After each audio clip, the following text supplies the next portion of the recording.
सच्चिदानंद भगवान की जय।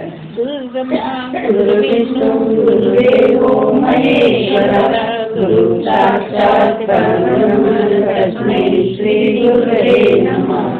त्वमेव माता च पिता त्वमेव त्वमेव बन्धु च सखा त्वमेव विद्या जगतं त्वमेव त्वमेव सर्वं मम देव त्वमेव सर्वं मम देव।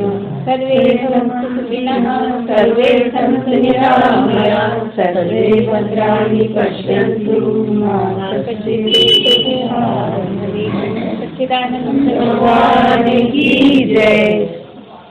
वैदिक सनातन धर्म की जय।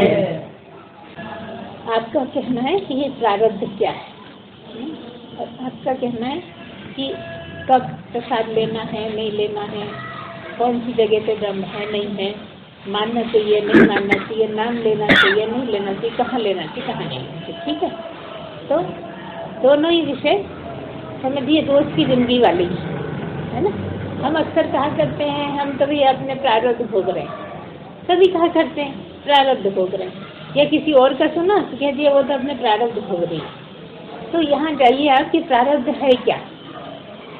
प्रारब्ध है कर्म 3 प्रकार के होते हैं, उनमें से एक। कर्म 3 प्रकार के कौन कौन से होते हैं? एक क्रियमाण जो अभी अभी बने, दूसरे संचित जो पहले के बने हुए हैं लेकिन इकट्ठे हो गए हैं भोगने के लिए, तीसरे हैं प्रारब्ध। 3 तरह के हैं। पहला क्रियमाण जो आजकल परसों में बन रहे हैं या बनने वाले हैं, अभी अभी बने हैं, अभी पके नहीं हैं, बहुत आसानी से खत्म हो जाते हैं। और ऐसे में अगर ज्ञान सुना जाता है तो कोई पूर्ण पुरुष से ज्ञान सुनते हैं, ज्ञान की वाणी सुनते हैं, तो क्रियमाण और संचित कर्म आराम से जल जाते हैं। क्या हो जाते हैं? जल जाते हैं, खत्म हो जाते हैं, नामो निशान नहीं रहता। मतलब जो हजारों हजारों साल में हम 84 लाख भोग थे वो सुनते सुनते खत्म हो गए। यही कारण है कि कभी कभी बहुत बिगड़े हुए भी अगर किसी सदगुरु से जुड़ जाते हैं तो उनके लाखों लाखों कर्म भस्म हो जाते हैं। शर्त क्या है? शर्त यही है कि सदगुरु हो। कोई सदगुरु के अलावा कोई सुनाता है, कितने ग्रंथ पढ़ता है, शास्त्र पढ़ता है, कुछ नहीं होने वाला। तुम भी कितने भी शास्त्र पढ़ लो लेकिन कर्म नहीं करने वाले। कर्मों का बस एक ही तरीका है कि या तो नीचे जाके भोगो या फिर किसी सदगुरु से कटवा लो। मतलब कटवा कैसे लो? उससे श्रद्धा करो, उसका ध्यान से सुनो, मन में उतारो, तो वो सारे खत्म हो जाते हैं, एकदम जड़ मूल से खत्म हो जाते हैं। क्या मतलब? नीचे जाना ही नहीं पड़ता। और अगर ज्ञान प्राप्त ना भी कर पाए हो तो मनुष्य बनने के लायक बिल्कुल निश्चित रूप से हो ही, मनुष्य जन्म मिलेगा ही, क्योंकि इसमें रस आने लगा है और भगवान से यहाँ की आसक्ति हट के भगवान से आसक्ति हो गई, अर्थात मुमुक्षुत्व हो गया, मुमुक्षा जाग गई, भगवान को पाने की इच्छा होने लगी, जिज्ञासा होने लगी। इसका क्या मतलब है कि जिज्ञासा को शांति कहाँ मिलेगी? मनुष्य जन्म में बस। अगर तुमने जिज्ञासा जगा ली है तो मनुष्य, भगवान भी मजबूर हैं तुम्हें मनुष्य बनाने के लिए, क्योंकि जिसने भी जो जो मांगा है भगवान ने उसको उस तरह का जन्म दिया है कि अब उस जन्म में तुझे मिलेगा। और जो तुम ये मांग रहे हो ये मनुष्य जन्म के अलावा कहीं मिलता नहीं है। जब मनुष्य जन्म के अलावा और कहीं मिलता नहीं है तो वो भी मजबूर हो गए कि तुम्हें मनुष्य जन्म दे दें। तो मनुष्य जन्म भी बड़ी नेमत है, बहुत नियामत है। अगर मनुष्य जन्म भी मिलता रहता है, जैसे कि कोई भक्त लोग कहते हैं कि हमें नहीं चाहिए मोक्ष वोक्ष, हमें तो बस भगवान के चरण मिले, भगवान की चरणों की सेवा मिलती रहे, हम तो जन्म जन्म भगवान की सेवा में लगे रहेंगे। तो उसके लिए क्या है? मनुष्य जिंदगी है। मतलब जन्म जन्म आपको मनुष्य जन्म मिलता रहेगा बार बार बार बार, और आपके चरणों के साथ रहता है। ऐसा ही गुरु का है। अगर मुमुक्षुत्व जाग गया है, सदगुरु से सुना है, सदगुरु से श्रद्धा है, तो आपको फिर अगले जन्म में सदगुरु मिलेगा ही और यात्रा करके आगे ले जाएगा। ठीक है, तो ये जो 3 तरह के हैं कर्म, कौन कौन से हुए? क्रियमाण, संचित और प्रारब्ध। हमने बताया क्रियमाण मतलब जो अभी अभी बना रहे हैं आप, और कैसे बना रहे?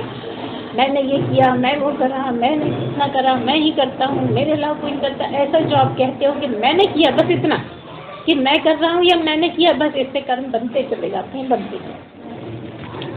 और अगर तुम्हें किसी सदगुरु ने ये समझा दिया है कि तुम इसमें हो ही नहीं, इसमें वही बैठा है जिसने ये मंदिर बनाया है, ये मंदिर तुमने बनाया है, ये मंदिर उसने बनाया है, और वो ही इसमें बैठ गया है और वो ही सब कुछ कर रहा है। अगर ये तुम्हें समझ में आ गया है तो तुम ठीक से समझ सकते हो कि मैं कुछ नहीं करता, सब वही कर रहा है, उसने ही बनाया है, वो ही जाने, उसका काम वो संभाले, है ना। तो इस तरह से क्या होता है, कर्म बनते ही नहीं। और अगर कर्म बने हैं सदगुरु से तो न गए तो कर्म क्षीण हो जाते हैं। तो ये कौन कौन से क्षीण हो जाते हैं? गल जाते हैं, भस्म जाते हैं। कौन से? क्रियाण और संचित कर्म, जो अभी अभी बन रहे हैं या पहले से बने रखे हैं, मजबूत तो हो गए हैं, लेकिन तब भी लंबे समय तक सुन सुन के वो भी जल जाते हैं। तीसरे बचे प्रारब्ध। प्रारब्ध का क्या मतलब है? जो संचित कर्म है उनमें से ही उठा उठा के भगवान तुम्हें भोगने के लिए एक एक देते जा रहे हैं, क्योंकि वो बड़े दयालु हैं। वो आप पर बहुत कृपा कर करके आपके कर्म आपसे कटवा देना चाहते हैं कि तू निर्मल हो जा। तू अपने कर्म काट लेगा, खाली हो जाएगा तो वो निर्मल हो जाएगा। तो वो धीरे धीरे अब कौन सा कर्म रखूं, अब कौन सा कर्म तेरे सामने फल रखूं उसका, तो भोगने के लिए मजबूर नहीं कह सकते, तुम्हें मना लेते हैं। अब तुम भीगते रोते रहते हो तो उन्हीं कर्मों को काटते काटते और कर्म बन जाते हैं। देखिए तुम्हारे हाथ में है कि कैसे उच्च श्रेणी का जीते हो या निम्न श्रेणी का जीते हो।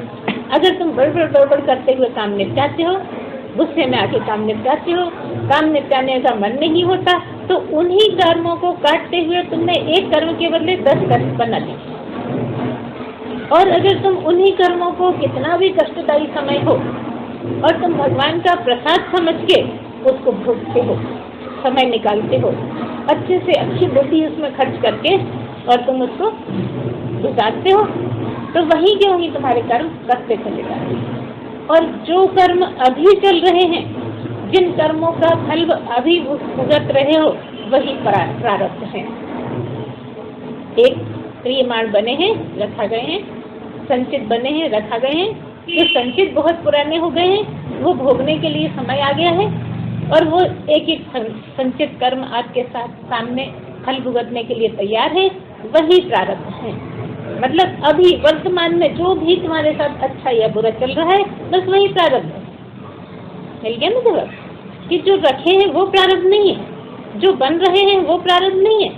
जो बने हैं, रखे हैं और रखे में भी पक गए हैं, अब जब फल पक जाता है तो खाने का तोड़ लेते हो ना, नहीं तो गिर जाता है ना। ऐसा ही ठीक उस फल को अब तुमको खाने का समय, वो अच्छा भी हो सकता है, बुरा भी हो सकता है, मीठा भी हो सकता है, खट्टा भी हो सकता है, वो सुख भी हो सकता है, वो दुख भी हो सकता है। बस जो चल रहा है तुम्हारे जीवन में, जैसे अभी के अभी तुम सत्संग सुन रहे हो, ये तुम्हारा प्रारब्ध है। अभी जो तुम्हारे दुख सुख चल रहे हैं वो तुम्हारा प्रारब्ध है, वो काट कर ही कटता है। और स्पष्ट समझने के लिए मान लीजिए किसी का एक्सीडेंट हो गया, टांग टूट गई, प्लास्टर चढ़ा है, तो अब प्लास्टर चढ़ा है, धीरे धीरे जुड़ेगा, धीरे धीरे ठीक होगा, टाइम लगेगा, ये प्रारब्ध चल रहा है, उसको कोई रोक नहीं सकता। एक बार टांग टूट गई तो जुड़ने में समय लगेगा, जब तक आपका प्रारब्ध आपको भुगतना पड़ेगा कि लंगड़ा लंगड़ा के चल रहे हो, टेक के चल रहे हो, समय निकाल रहे हो, और अगर गालियाँ देते हुए निकाल रहे हो तो तुम्हारे और बन जाएंगे, और भगवान का लाख लाख शुक्रिया करते हुए गुजार रहे हो तो कर्म करते चले जाएंगे उसी समय में, और दूसरे कर्म भी करते चले जाएंगे, क्योंकि तुमने उसको स्वीकार कर लिया, तुमने अपने हिस्से का मान लिया, कुछ मेरा ही पड़ा होगा, तेरी लाख लाख कृपा जो तूने मुझे बरस दिया, मैं तो जल्दी जल्दी काटना चाहता। इसलिए जब सत्संग में आते हैं और ज़्यादा परेशानियाँ आने लगती हैं तो गुस्सा नहीं आना है, भगवान को धन्यवाद देना है। जो भी सत्संग में आने लगता है फिर भगवान चाहते हैं इसको जल्दी जल्दी निर्मल करूं। और ज़्यादातर लोगों को ये परेशानी हो जाती है कि हम तो सत्संग सुनते हैं, फिर हमारे साथ ऐसा क्यों हो रहा है? इसीलिए तो हो रहा है। तो लोग दूर खड़े हो जाते हैं, हमें तो नहीं सुनना, काटने तो वैसे भी पड़ेंगे, आज नहीं तो कल, कल नहीं तो परसों, और ज़्यादा परेशानी से काटने पड़ेंगे, और यहाँ परेशानी क्या नहीं है?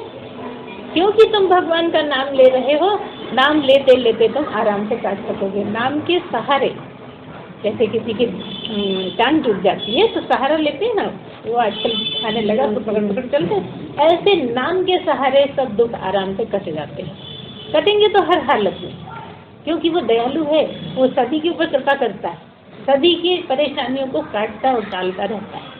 अगर तुमने स्वीकार करा है तो आराम से उसी के नाम के सहारे काटते चले जाओगे। तो वो तुम्हारी नाम क्या है? बैसाखी है। बैसाखी सहारे काटते जाओ। तो ये प्रारब्ध हुआ। अब इनका एक प्रश्न है। पहली बात, अगर समय ठीक नहीं है, मान लो हम गंदे हैं, मान लो किसी का पीरियड चल रहा है, तो ऐसे में कोई प्रसाद दे तो लेना चाहिए कि नहीं? हाँ, बिल्कुल लेना चाहिए। ये अलग अलग लोगों ने बहुत बातें बना ली हैं, तरह तरह की चर्चाएं बना ली है, तो जैसा माहौल है वैसा कर लो। लेकिन सही बात हम ज्ञान के लिए ये बता रहे हैं, नॉलेज के लिए, कि प्रसाद लेने में, किसी भी स्थिति में प्रसाद लेने में कोई बुराई नहीं है। क्यों नहीं है? तुम्हारे गंदा समय होता है तो भगवान तुम्हें छोड़ के चले जाते हैं क्या? अभी तो तुम गंदे हो, 3 दिन हम तुमको बिल्कुल नहीं छुएंगे। जब वो तुमसे परहेज नहीं कर रहा तो तुम बहाने क्यों बनाते हो नहीं जपने के, उसको याद नहीं करने के तरह तरह के बहाने। कभी कहते हो अभी मैं नहाई नहीं हूँ, कभी कहते हो अभी समय अच्छा नहीं है, कभी कहते हो अभी मैं गंदा काम करके आई। हाँ, छूना बिल्कुल मना। अगर तुम कुछ गंदे काम करके आए हो तो भगवान को हाथ बिल्कुल नहीं लगाओ, दूर ही दूर रहो। लेकिन याद करने में कोई बुराई नहीं। देखिए, याद में बहुत फर्क है। याद ऐसे है जैसे कि जीव के मन, चित्त और अहंकार, मतलब शरीर नहीं है, वो शरीर छोड़ के दूसरे शरीर में चला जाता है, दूसरे से तीसरे में चला जाता है। ऐसे ही याद करना या मानसिक याद करना या जप करना कैसी भी हालत में तुम कर सकते हो। भले 10 दिन से नहीं नहाए हो, भले तुम सफ़र कर रहे हो, क्यों? क्योंकि यही तो टाइम है जो तुम्हारा बिल्कुल बेकार है। ना तो तुम घर का काम कर सकते हो उस समय, ना कोई और पड़ोस के घर जाके बात कर सकते हो, ना किसी के यहाँ शादी में जा सकते हो, तुम सफ़र में चल रहे हो। इस टाइम पे तुम बहुत अच्छे से भगवान का जप कर सकते हो। बीमार हो गए हो, 8-10 दिन हो गए हैं, कुछ कर ही नहीं सकते हो, सबसे अच्छा टाइम भगवान एक मौका देती है याद करने का। अगर पूरे समय याद करते हो तो बीमारी छोटी लगने लगती है। हम ये नहीं कह रहे कि बीमारी छोटी हो जाती है, हम ये कह रहे हैं कि बीमारी छोटी लगने लगती है, मतलब आसानी से तुम वो टाइम गुजार सकते हो। क्योंकि जहाँ भगवान का नाम है वहाँ दुख बिल्कुल नहीं है। दुख कहाँ है? जहाँ भगवान का नाम नहीं है। मतलब जैसे ही तुमने नाम छोड़ा कि दुख सामने, दुख होते हुए भी उसका नाम पकड़ा तो दुख होते हुए भी दुख नहीं लगता। अब ये तुम्हारे ऊपर है कि तुम कितना गहरा उसको कर पाते। अब कई बार तुम कह सकते हो नहीं हमारे तो जाते ही नहीं तो तुम मन से जप ही नहीं पाते। सीधी बात यह है कि तुम मन से नहीं जपते, होठों से जपते हो। होठों से जपना क्या है? होठों से तो राम राम राम राम चल रहा है, लेकिन गालियाँ दे रहे हैं किसी को, अरे इस पेड़ में बड़ी आफत कर, अरे ये तो ठीक ही नहीं होता, अरे उसने ऐसा बोल दिया, और चल क्या रहा राम राम। इससे कुछ नहीं होना, इससे सुख की अनुभूति नहीं होगी। देखो अभी हमने सुख का ही बोला, क्योंकि सुख की तलाश में सब घूम रहे हैं। जब आनंद की तलाश में घूमने लगे मतलब परमात्मा की तलाश में घूमने लगे। आनंद और सुख दो नहीं है, बस अंतर इतना है कि सुख टुकड़े टुकड़ों में आता है लेकिन आनंद का ही रूप होता है। सुख जो है वो टुकड़े टुकड़ों में आता है, आनंद का ही रूप होता है, टुकड़े टुकड़े में होता है और विषयों से मिलता है। विषयों से क्या मतलब? विषय आँख है ना, कौन सी? ज्ञान इंद्रियों के विषय जो भी है, आँख का देखना, कान का सुनना, नाक का सूंघना, जीभ का चखना और पूरी त्वचा से छूना, ये 5 ज्ञान इंद्रियों के 5 विषय हैं। और इन्हीं विषयों में विचरते रहते हो तो इन्हीं विषयों से सुख जो भी सुख लेते हो उसको सुख कहते हैं। और इन विषयों को छोड़कर नाम का सुख लेते हो, भगवान के रूप का, मतलब मूर्ति का या लीलाओं का, ये जो सुख लेते हो ये आनंद टुकड़े टुकड़ों में, ठीक है। और यही आनंद जब बहुत ज्यादा आने लगता है तो 24 घंटे का हो जाता है।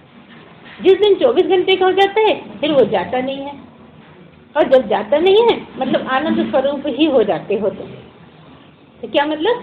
सुख है आनंद छोटे छोटे टुकड़ों में मिलना, और आनंद है सुख का लगातार मिलना। और सुख मतलब विषयों से मिलना, आनंद मतलब परमात्मा, ये दोनों चीजें अलग। परमात्मा का एक नाम आनंद है ना। इसी तरह से जैसे आपने कहा कि पूजा नहीं करें, क्या उन दिनों पूजा नहीं करें, या किसी के यहाँ कोई मर गया है तो नहीं करें पूजा। हाँ, शरीर के चीजें मना है कि आप 10 दिन भगवान, 13 दिन भगवान को नहीं मिला, वो तो क्या होता है, अब हमको कोई आपत्ति नहीं है, लेकिन तब भी अगर जगत मान रहा है तो मान लो, क्या जाता है। लेकिन मन से जाप हर हालत में कर सकते हो। उस टाइम तो और ज्यादा करो, उस टाइम तो ज्यादा करो, क्योंकि और कुछ काम ही नहीं कर सकते, यही काम है। लेकिन क्या है, आप पूजा नहीं कर सकते तो बिल्कुल भजन नहीं गाओ, बिल्कुल बोलो नहीं भगवान का, ये बिल्कुल गलत है। ये बिगाड़ते बिगाड़ते ऐसी स्थिति बना ली, जबकि मृत्यु हुई तो याद दिलाती है भगवान का। 2 चीजों को याद रख, क्या है, 2 चीजों को याद रख, जो चाहे कल्याण। तो पहली को क्या, पहली क्या याद रख, पहले नंबर पे मृत्यु को, और दूसरे श्री भगवान, दूसरे श्री भगवान। तो भगवान से पहले मृत्यु की याद करनी पड़ती। अगर मृत्यु की याद आएगी तो भगवान अपने आप याद आ जाएंगे, क्या हे भगवान बचाना, है ना। भगवान को याद करके मृत्यु की याद नहीं आती। देखिए, दुनिया का सबसे बड़ा आश्चर्य क्या है, फिर ये है दुनिया का कि इतने लोगों को हम जाते हैं छोड़ने, खबर आई जल्दी जल्दी अपने काम छोड़े और पहुंच गए वहाँ पे। आदमी लोग कंधे पे ले जाते हैं, रास्ते में चर्चा करते रहते हैं, बड़े दुखी रहते हैं। सबको पता है कि ये आ गई मौत, अब उसके थोड़े दिन पहले वहाँ गए थे, उसकी हो गई थी, अब इसकी हो गई, अब उसकी हो गई, पिछले महीने उसकी हुई थी, लेकिन कभी ये नहीं कहता कि मेरी भी हुई। कभी कोई भी मनुष्य ये कहने को तैयार नहीं है कि मेरी भी होगी, मैं तो अमर हूँ, मेरी तो होगी नहीं। बस यही सबसे बड़ा आश्चर्य। बिल्कुल कटु सत्य है, ले जा रहे हैं कंधों पे, लेकिन ये नहीं मानते कि हमारा समय भी आ रहा है, हमारा तो कभी आने वाला नहीं। इससे बड़ा कोई आश्चर्य नहीं। इसलिए मृत्यु को समझना, जब तो ऐसा लगता है कि बस हम आज मरे और कल मरे, हमारा नंबर ऐसा नहीं लगता। बहुत कम होते हैं जिनको अपनी मौत की याद है। हाँ, डरते हैं, किसी का भी बोलने में सुन लिया तो बहुत डरते हैं। कई बार ऐसा भी होता है, जैसे आपने खबर सुनी, कोई है 45 साल का है, अब उसने खबर सुनी फलाने मर गए, कितने बड़े थे, 45 साल, 4-8 दिन हो गए, फिर कोई मर गए, कितनी उम्र थी, 45 साल। अरे अब तो बहुत बुरी हालत हो गई, हम भी तो 45 के हैं। ऐसे में तो बहुत होता है, क्योंकि हम भी मर जाएंगे, अब 2 45 के हो गए, हम ही तो बचे। ऐसे टाइम में नहीं तो बिल्कुल नहीं डरने को तैयार। कोई भी मनुष्य अपनी मृत्यु की बात भी नहीं सोचना चाहता, जबकि कटु सत्य है, मृत्यु के पार तो जाना पड़ेगा। जो मृत्यु को सदा याद रहता है वो इतनी दुखी नहीं होता। क्यों नहीं दुखी होता? क्योंकि वो जानता है मैं थोड़ी मरता हूँ, ये शरीर मरता है, मैं कभी मरा ही नहीं। देखो, तुमने भागवत में बहुत सुना होगा कि भगवान कृष्ण नहीं मरते, है ना, भगवान मरते ही नहीं है, भगवान मरते नहीं। तो हम तो ये बता रहे हैं कि तुम भी नहीं मरते। तुम क्यों मरते हो? क्योंकि तुम कहते हो ये मैं हूँ, तो ये तो मरने वाला है ही। जब तुम कहते हो ये मैं हूँ तो ये मरेगा, तो तुम्हें लगेगा मैं मरा।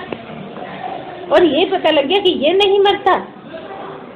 क्या बोला हमने? ये मरता है, हम हमारे ये तो जाए। जब तुम समझे कि ये मैं नहीं हूँ, ये मरता है, तो फिर तुम कहाँ, तुम का मरी हो गई ना। बस यही जिस क्षण समझ में आ जाता है ना कि मैं नहीं मरता, बस हो गई भगवान। उस स्थिति में पहुंच गए जहाँ कभी नहीं मरने वाले। तो कृष्ण नहीं मरते ऐसा नहीं, तुम भी नहीं मरते, तुम भी नहीं मरते, कोई नहीं मरता। केवल शरीर बदलते हैं अपने प्रारब्ध भोगने के लिए, अपने कर्मों को काटने के लिए, 84 लाख में जाने के लिए। शरीरों के आकार बदलते रहते हो, खान पान बदलते रहते हो, रूप बदलते रहते हो, रंग बदलते रहते हो, और तुम नहीं बदलते। तुम बदल सकते ही नहीं, किसी में हिम्मत नहीं है जो तुम्हें बदल दे, क्योंकि तुम तो दिखते ही नहीं ना, तुम दिखते ही नहीं हो।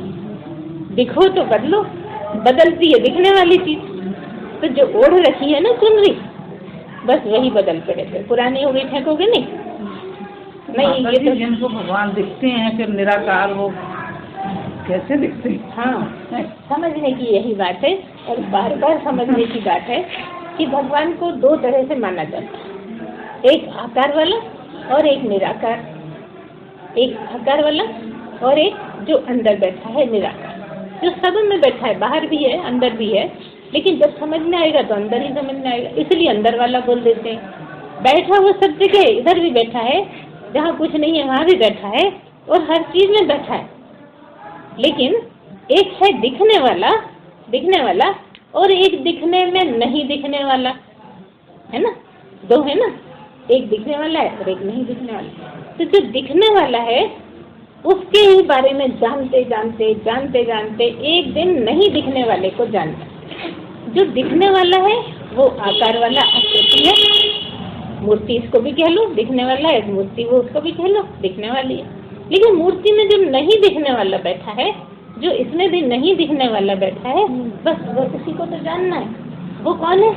आकार में जो निराकार बैठा है, जो सब आकारों में एक बैठा है। जैसे कि तुमने पानी कसेड़ी में से लिया, गिलास में भर लिया, है ना। अब पानी का कोई आकार होता तो कसेड़ी का गिलास में कैसे भरते थे? क्योंकि उसका आकार नहीं है, इसलिए कसेड़ी में रख लो तो कसेड़ी जैसा, गिलास में रख लो गिलास जैसा, लोटे में रख लो लोटे जैसा, सुराही में रख लो सुराही जैसा। वो कौन है? जो निराकार है। पानी का उदाहरण क्यों दिया? क्योंकि वो दिखता है, और वो जो नहीं दिखता है उसकी बात कर रहे हैं। तो नहीं दिखने वाले को बताने के लिए जो दिखता है उसका एक उदाहरण देंगे तब तो समझोगे। तो पानी दिखता है और परमात्मा नहीं दिखता। आकाश दिखता है, आकाश नहीं दिखता, अग्नि दिखती है। आकाश नहीं दिखता, पानी दिखता है। 5 तत्वों में आकाश ही तो ऐसा है जो नहीं दिखता, लेकिन हर जगह है। ऐसा नहीं कि वही है, हर जगह आकाश है। तुम्हारे शरीर के अंदर भी आकाश है, जहाँ जहाँ खाली जगह सब आकाश है। और इस आकाश जैसा ही तो परमात्मा है। तो परमात्मा निराकार है। अगर वो निराकार नहीं होता तो हर आकार में कैसे समाता? कोई आकार दूसरे आकार में कैसे समाएगा? हाँ, गर्भवती महिलाएं होती हैं तो एक आकार उनके पेट में भी है, लेकिन उस आकार में, छोटे वाले आकार में भी तो कोई है, जो माँ में भी है, बच्चे में भी है। वो कौन है? वो निराकार ही। तो निराकार हर जगह है, और तुम्हें मनुष्य बनाया है उस निराकार को समझने के लिए। इसलिए निराकार हर जगह होने के कारण दिखता नहीं। क्यों नहीं दिखता? क्योंकि वो अकेला एक ही है। दो होते तो दिख जाता। भगवान दो हो नहीं सकते, भगवान एक ही है और वही सब जगह है। तो भगवान को देखने के लिए दूसरा भगवान चाहिए, और दूसरा भगवान हो नहीं सकता। भागवत में कभी कभी आता है ना, कोई इसमें किसकी चर्चा है, उन्होंने मांगा कि आपके जैसा ही हमें पुत्र हो। बताओ, आप लोगों को याद होएगा, हम भूल जाते हैं। अदिति के पुत्र हुए थे ना भगवान। नहीं, कौशल्य जी के पहले वाला जन्म था ना। तो उन्होंने मांगा कि आपके जैसा ही पुत्र हो। मनु और राजा मनु और सबके होती है। हाँ, तो क्या हुआ कि उन्होंने कहा आपके जैसा ही पुत्र हो। तो क्या कहा उन्होंने? कहा मेरे जैसा तो कोई दूसरा है नहीं, मैं ही आ जाऊंगा। क्योंकि दूसरा है ही नहीं। जब दूसरा है नहीं तो दिखेगा कैसे? इसलिए देखते तो इसको है, उसको अनुभव करते। ये अनुभव में नहीं आता। ये वाई आंखों से ही दिखेगा, जिनको जला दिया जाता है उससे दिखता है। ये जो आंखें हैं इससे दिखता है। अब हम कहें चश्मा टेबल पर रखा है, वो देख लेगा भगवान को? वो देख सकता है? इन आंखों पे चढ़ा होगा तो आंखें देखेंगी। ठीक जैसे चश्मा टेबल पे रखा है और ये आंख चश्मा नहीं देख सकता, ठीक ऐसे ही ये आंखें नहीं देख सकती, इसके अंदर जो बैठा है वो देखता है। तो देखने वाला कौन है? आंखों के सहारे निराकार ही आकार को देखता है। लेकिन दो हो गए ना, एक आकार एक निराकार। तो निराकार तो इस आकार को भी देख रहा है, हर आकार को देखा है, और हर आकार में कौन बैठा है? निराकार। एक आकार दूसरे आकार में नहीं समा सकता, इसलिए उसका निराकार होना आवश्यक था। अगर रंग होता तो भी मुश्किल हो जाती। अगर रंग होता तो और कुछ दिखता ही नहीं, एक ही एक रंग हर जगह दिखता, क्योंकि वो हर जगह है। जब कोई जगह खाली नहीं है इसलिए वो बेरंगी है, और सारे रंग उसमें समाये, सब रंग उसी में से आ जाते हैं। तो माता जी फिर तो भगवान अनुभव है। हाँ, यही तो कह रहे हैं। निराकार अनुभव में आता है, आकार देखने में आता है। तो जो ये कहता है कि मेरे को भगवान दिख गए, वो क्या है, मैं ये हाँ। पूछ रही हूँ आज। जैसे कि आज तुम बहुत दिन भर सोचती रही, दिन भर सोचती रही, कुछ भी कहीं लड़ाई हो गई थी, कुछ झगड़ा हो गया था, दिन भर तुम सोचती रही। जब तुम सोई बिस्तर पे तो जैसे ही सपना दिखा तो वही लड़ाई दिखने लगी। ऐसे ही जब हम भगवान के बारे में बहुत सोचते हैं, बहुत सोचते हैं, बहुत सोचते हैं तो दिख जाता है, ध्यान में भी दिख जाता है, सपने में भी दिख जाता है। ये भी कोई छोटी बात थोड़ी है। कब दिखेगा? जब बहुत ध्यान में होगा तो दिखेगा, लेकिन वो भगवान नहीं, निराकार ही भगवान है। आकार के रूप में दिख रहा है क्योंकि तुम इच्छा कर रहे हो कि मुझे दिख जाए। तुमने कल्पना कैसी करी? श्री कृष्ण जी तो श्री कृष्ण जी दिख गए। तुमने कल्पना राम की करी तो राम दिख गए। तुमने कल्पना गणेश जी की करी तो गणेश जी दिख गए। मतलब तुम्हारे ख्यालों में जो चल रहा है उसने एक मूर्ति धारण, आकार धारण कर ली और तुम्हें दिख गए, है ना? तो क्या मतलब है? तुम्हारे ख्यालों में रहे, बहुत सौभाग्यशाली। अगर तुम्हारे सपने में आए उससे ज्यादा भाग्यशाली। अगर तुम्हारे ध्यान में, समाधि में आए उससे भी ज्यादा भाग्यशाली हो। और नहीं आए, अनुभव हो जाए, उससे तो ज्यादा कोई भाग्यशाली ही नहीं है। अनुभव में आना मतलब हो ही जाना, अब दूसरा बच्चा ही नहीं। दिख जाना मतलब दो है ही, अभी वहां तक नहीं पहुंचे जो है वो। तुमने देख लिया, दर्शन कर लिया, जैसे तुम्हें चाचा दिया उनको देख लिया, सारे भाई आए देख लिया, बेटा आया देख लिया, लेकिन वो जो अनुभव में आया वो भाई में भी है, चाचा में भी है, तुम में भी है, माँ में भी है, टेबल में भी है, मकान में भी, कहाँ नहीं है? तो फिर दूसरा बच्चा कौन? मतलब तुम ही हो गए। अनुभव ही आखिरी सीढ़ी है। जिस दिन अनुभव हो गया बस सारा काम हो गया। अब क्या करें? करने कराने कुछ बचता ही नहीं। इसलिए ये यात्रा अनुभव तक की ही है। अब ये आपके मानने पर है कि आप अनुभव को मानती हो कि नहीं। कई लोग कहते हैं हम तो नहीं मानते, हमारे तो यही भगवान है, हम तो इनकी चरणों की पूजा करेंगे। अभी हमने कहा ना थोड़ी देर पहले कि जन्म जन्म हमें बस ऐसा ही मिलता रहे कि हम इनकी चरणों की सेवा करते रहे। ठीक है, वैसा मिलता रहेगा। ये तुम्हारी इच्छा पे है, तुम क्या चाहते हो। जैसा चाहोगे वैसा जन्म मिलेगा। और चाहना मना है यहाँ, इच्छाएं करना बिल्कुल मना है। क्योंकि इच्छाएं करते हो तो जन्म खड़े होते, और तुम मोक्ष मतलब जन्म नहीं चाहते। मोक्ष का क्या मतलब है? कि ना फिर जन्म लेना है, ना मरना है, ना जन्म लेना, ना मरना है। और इच्छाओं का क्या मतलब है? जन्मना है, मरना है, जन्मना है, मरना है। अब क्या चाहते हो? पहले एक चीज चाह लो। इधर तुम मोक्ष चाहते हो, इधर तुम इच्छाएं करते हो, तो मोक्ष कैसे मिलेगा? या तो मोक्ष चाहो या फिर इच्छाएं कर लो। और इच्छाएं कर लो तो भगवान को चाह नहीं पाओगे, क्योंकि पिछली इच्छाओं को तो अभी भोग रहे हो। जो पहले जब जब इच्छा करी तो तुम्हें ये जन्म दिया के लिए भोग ले, जो जो तुमने मांगा था सब ले ले। तब भी बहुत सी चीजें ऐसी हुई जिनको देख के रोना आता। ये तो हमने मांगा नहीं, ये क्यों दे दिया? तुमने पिछले जन्म में मांग चुके हो, इसीलिए दिया है उसने। अब वो फिट नहीं हो रहा, अनफिट हो गया। अब कहते हैं तो मांगा नहीं। नहीं, मांगा तुम नहीं है, तुम नहीं मांगते तो नहीं मिल सकता। तो सारा आपके ऊपर है, क्या क्या चाहते हो। इसलिए जब सत्संग सुनते हैं जी कहते हैं इच्छाओं को जाने दो, चूल्हे इच्छाओं को फेंको, इच्छाओं से कोई लेना देना नहीं रखो, बस जो भगवान देता है उसको स्वीकारो। अगर स्वीकार करना आ गया, स्वीकारना आ गया तो यही जन्म आखिरी हो जाएगा।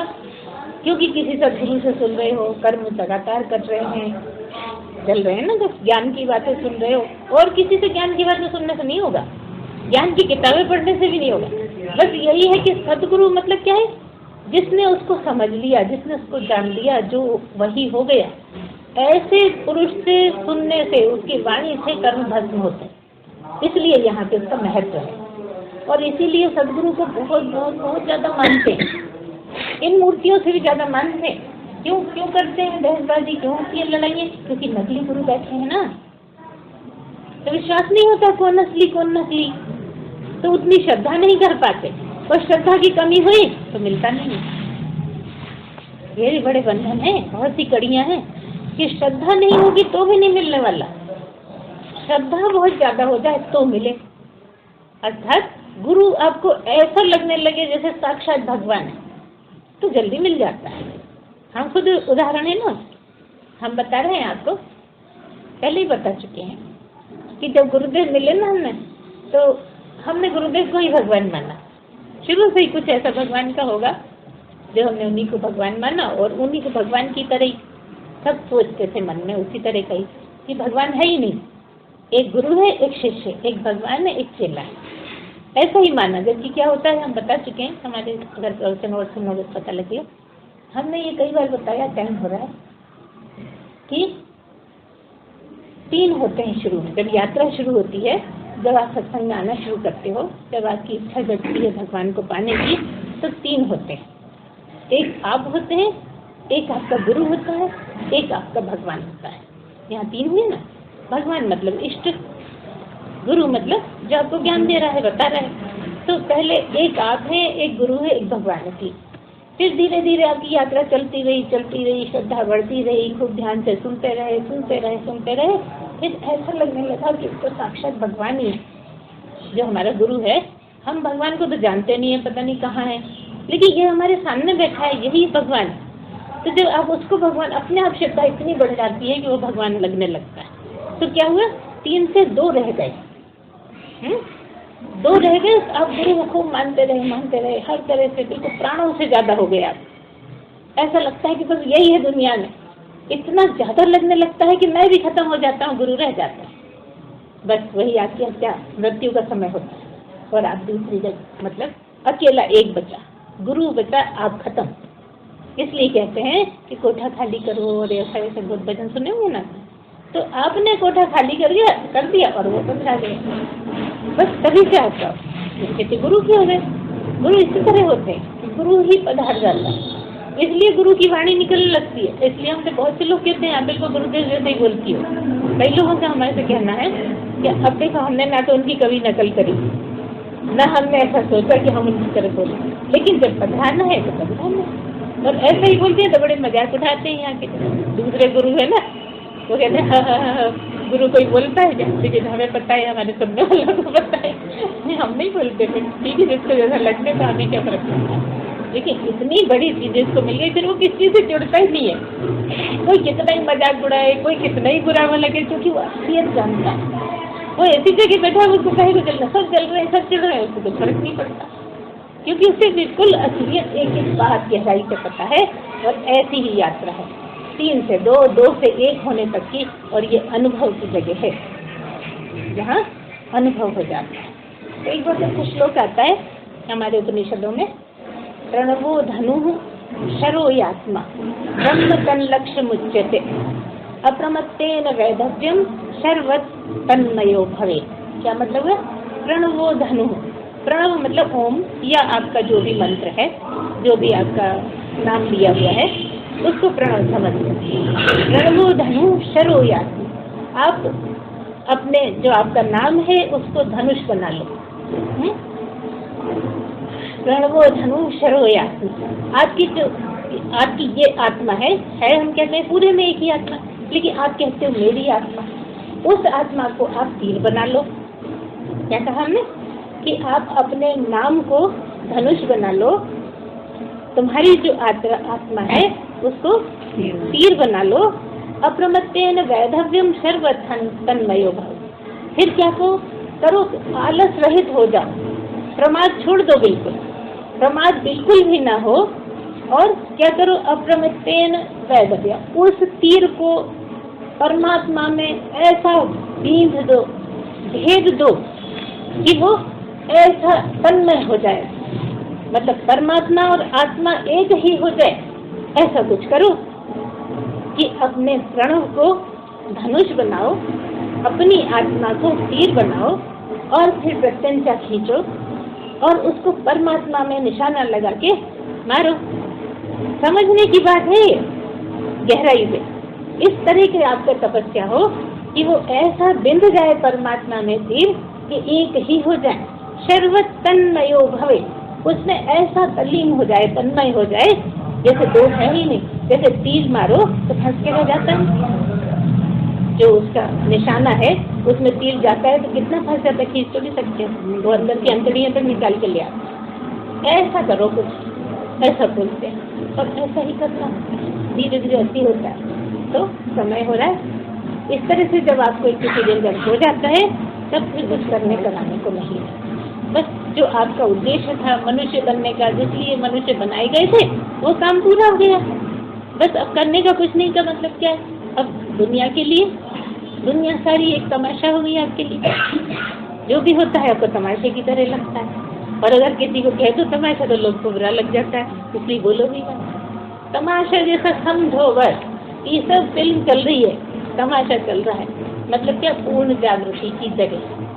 तो बोलिए सच्चिदानंद भगवान की जय।